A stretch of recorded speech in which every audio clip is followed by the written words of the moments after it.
You know, I wore these overalls because they're the closest thing in my closet that represent lederhosen. Because we'll be talking about the German chord in like 5 minutes. So, Guten Tag. In harmony, there are chords that I like to call altered chords. There are many chords or Roman numerals that don't exist naturally within a given key signature, so you need an accidental or some form of chromatic alteration in order to make those chords exist. Today, we'll talk about the Augmented 6th chord, a family of altered chords that require 2 chromatic alterations. There are always several things you need to look out for when you're trying to identify an Augmented 6th chord in the wild. The first thing are accidentals.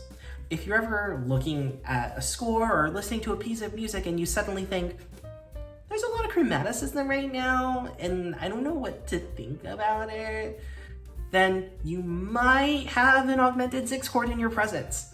The way you can tell, there are 2 specific accidentals that you're looking for, sharp 4 and flat 6. Now, flat 6 actually appears naturally in minor keys, so the key is having them both appear at the same time. That's the first indication that you might have an Augmented 6th chord. Those 2 notes create the Augmented 6th interval or its inverse, the diminished third. In order for an Augmented 6th chord to be in your presence, that interval has to be there. You also have to be looking for dominant function chords. Sharp 4 and flat 6 are what I call tendency tones. So when they resolve, they have to go in a certain direction. Sharp 4 has to go up to scale degree 5, while flat 6 has to go down to scale degree 5. The double 5 in the next chord highly implies that there's a Roman numeral 5. Therefore, you need to be looking for dominant function chords. Now, sometimes a composer will spice things up a little bit and maybe go to a cadential 6/4 chord, but for the most part, these chords tend to resolve to Roman numeral 5. There are 3 types of Augmented 6th chords in the family: the Italian, the German, and my personal favorite, the French. We'll discuss each of them individually, the notes that they comprise of, how they resolve, and we'll also talk about how to distinguish them from each other. Let's begin with the Italian chord. Very traditional Italian. I'm Italian. Well, I'm Italian. I'm Italian. I'm Italian. So besides that flat 6 and sharp 4 that I keep on mentioning, this chord contains scale degree 1, the tonic. It's the only Augmented 6th chord with 3 distinct notes, and is often considered the basis for the other 2. And this chord generally resolves to Roman numeral 5. Let's take a listen at an example in Beethoven's 5th Symphony.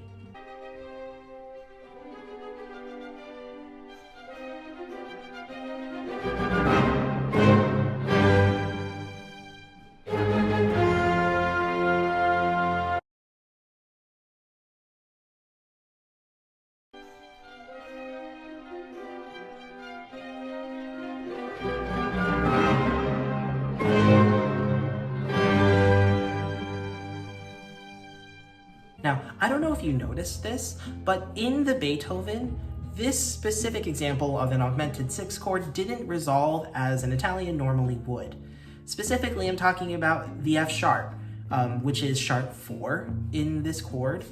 It didn't move up to 5 as it typically would.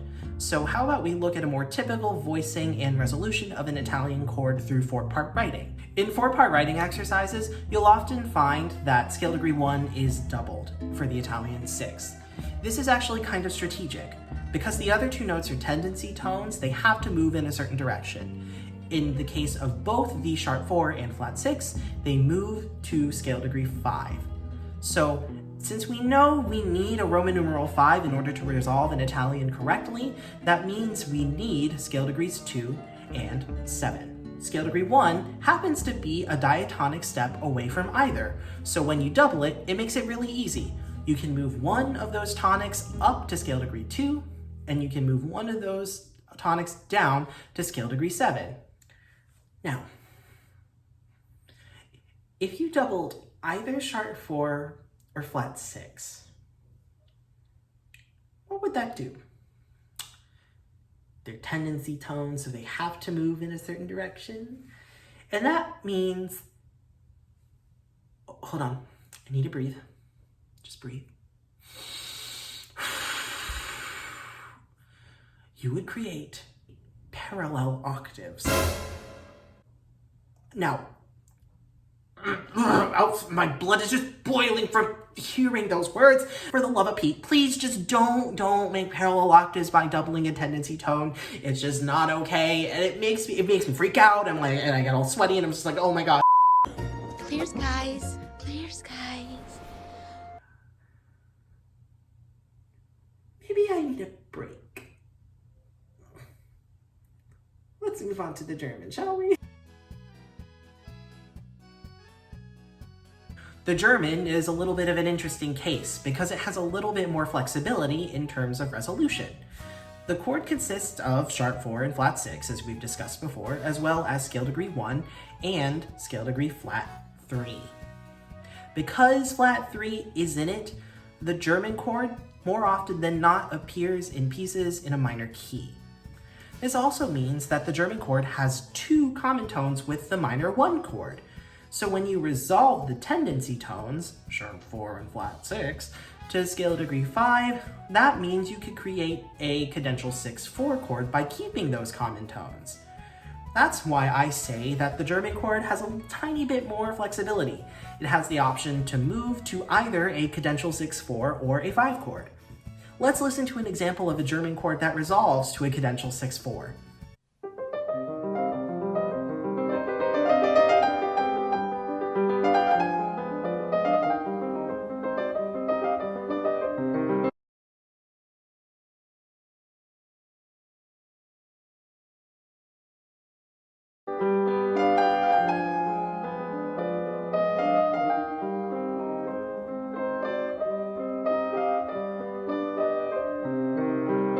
Now, the German chord has a very similar sound to that of a normal dominant 7th or major minor 7th chord. So how could we tell those two apart? Well, it really comes down to the resolution. So how about we take a look at the intervals that make each of these chords special? So for the dominant 7th chord, it's the minor 7th, and the augmented 6th chord, it's the augmented 6th interval. So these two are enharmonics of each other. That means even though they're spelled differently, they sound alike. The difference comes in how these tones resolve. So if we take a minor 7th, let's say this one, this interval wants to resolve inwards. It comprises of scale degrees 5 and 4, and then you want to move the 4 down to 3, and the 5 wants to go up to 1. So you get this motion. You see, it shrinks. Whereas the augmented 6, say I played the same notes. But instead, this one's flat 6, and then this one is sharp 4. They're tendency tones that want to move outwards. So you get...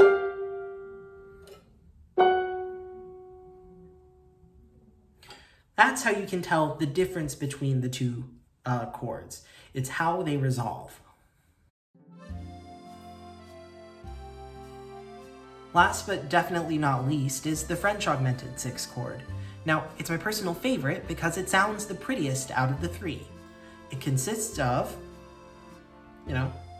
these 2 scale degrees that I've been talking about this whole time, as well as scale degrees 1 and 2. Now, 1 and 2 make a major 2nd, so it makes the chord sound that much more chromatic in comparison to its counterpoints, and it has a much more unique color. Scale degree 2 is also a common tone between the French augmented 6th chord and a Roman numeral 5, so this chord mostly resolves to a 5 chord. Let's take a listen now.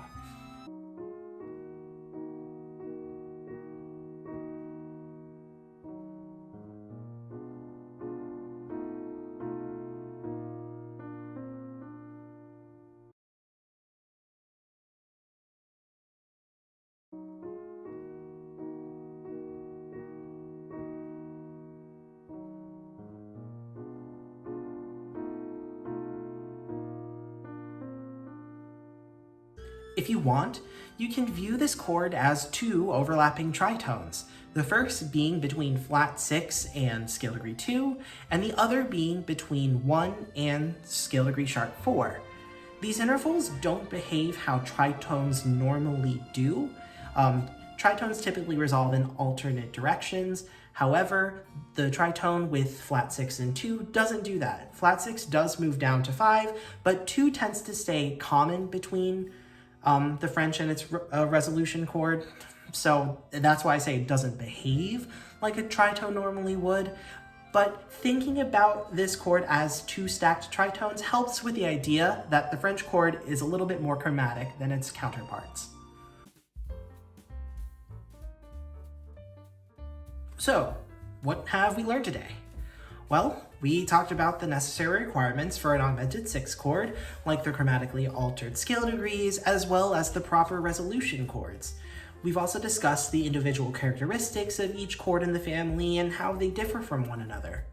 I've included some links to sources that are great for learning more about the wonderful world of the augmented 6th chord family, as well as the name of some books that also discuss the chord in great detail. Well, it's been a pleasure talking to you, and I hope the augmented 6th chord is that much clearer to you. Bye!